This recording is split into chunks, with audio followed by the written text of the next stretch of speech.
কি এমন আছে এই সিরাজ চুই গুস্ততে, আর এই গুস্ত খাওয়ার জন্য কেনই বা এত ভিড়? আসলে কেমন এই চুই গুস্তের খাবারের কোয়ালিটি, সম্পূর্ণ বিষয়টি জানতে পারবেন আজকের এই ভিডিওতে।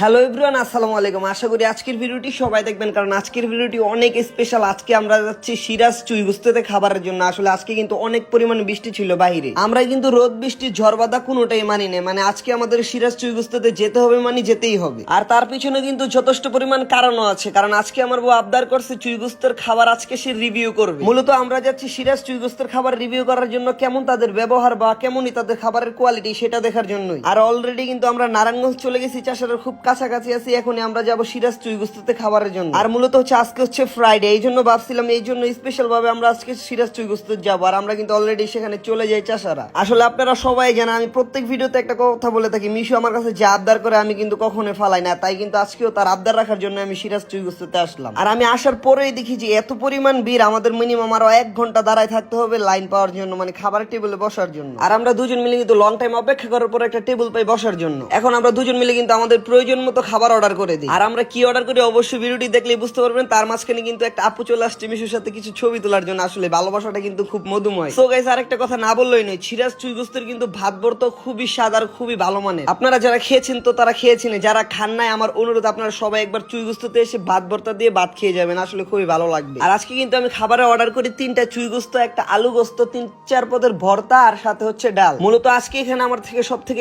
স্পেশাল লাগছে হচ্ছে ভর্তা আর ঘি একসাথে মিলিয়ে খাবার খেতে খুবই ভালো লাগে। আসলে ঘিটা খুব মানসম্মত ছিল। আসলে আজকে কিন্তু এখানে আসার আমার কোনো ইচ্ছাই ছিল না, সম্পূর্ণ প্যারাটাই কিন্তু মিশু দিছে। আসলে ও যা আবদার করে আমি কিন্তু কখনোই ফালাই না, এটা আপনারাও সবাই জানেন। যেমন মিশুর কথা আমি ফালাইতে পারি না, তেমন কিন্তু সিরাজ চুই গুস্তের গুস্ত আমি ফালাইতে পারি না। আসলে এটার নাম শুনলে আমার জিহ্বায় পানি চলে আসে, তাই আমি বারবার ছুটে আসি সেটা খাওয়ার জন্য। আরেকটা কথা না বললেই নেই। সো গাইস, আজকে কিন্তু মিশু আমাকে পুরোপুরি ভুলে গেছে, কারণ সিরাজ চুই গুস্তর মাংস পেশে আমাকে ভুলে গেছে। না মিশু, তুমি এভাবে আমাকে ভুলে যেতে পারো না, কারণ মাংস তোমার সাথে সারা জীবন থাকবে না, আমি তোমার সাথে থাকবো। আমি যখন মিশুরে বললাম যে মাংস তোমার সাথে সারা জীবন থাকবে না, এখন সে খাবারটা শেষ করে আসছে আমার সাথে সেলফি তোলার জন্য। বলে যে সিরাজ চুই গুস্ততে আসছি, যদি একটা সেলফি না তুলি কেমন দেখায়। সেলফি টেলফি তোলার পর মিশু আমাকে বলে এখন তুমি দই অর্ডার করো। আমি এখন দই খাবো, কারণ সিরাজ চুই গুস্তের দইও তো আমাকে খেয়ে দেখতে হবে, রিভিউ তো করতে হবে, দর্শককে তো বোঝাতে হবে এটা কেমন। আমি বরাবর আপনাদেরকে যেমনটা বলি, আমি মিশুর কোনো কথাই ফালাই না, তাই তার জন্য দই অর্ডার করে। আর আমরা 3জন মিলে কিন্তু দইটাও খেয়ে দেখলাম যে দইটা আসলে খুবই ভালো ছিল। বন্ধুরা, সিরাজ চুই গুস্ততে আইসা আমি তেমন কোনো কিছুই খারাপ পাইনি। আর যেটা সব থেকে ভালো লাগছে সেটা হচ্ছে এত কিছু খাওয়ার পরেও মাত্র 1160 টাকা বিল আসছে। বুঝেন এবার ঠেলা, এত কিছু খাওয়ার পরও এত অল্প টাকা বিল, সেই জন্য কিন্তু আজকে আমাদের মনটা খুবই খুশি। আর দেখতে দেখতে কিন্তু আমাদের ভিডিও প্রায় শেষের দিকে। আমরা কিন্তু এখন সিরাজ চুই গুস্তকে বাই দিয়ে চলে যাবো, আমরা এখন বাসায় চলে যাবো। সো গাইস, আজকের ভিডিওটি এই পর্যন্তই। ভালো লাগলে আমাদের পেজটিকে ফলো করে আমাদের সাথে থাকুন। আল্লাহ হাফেজ, টাটা।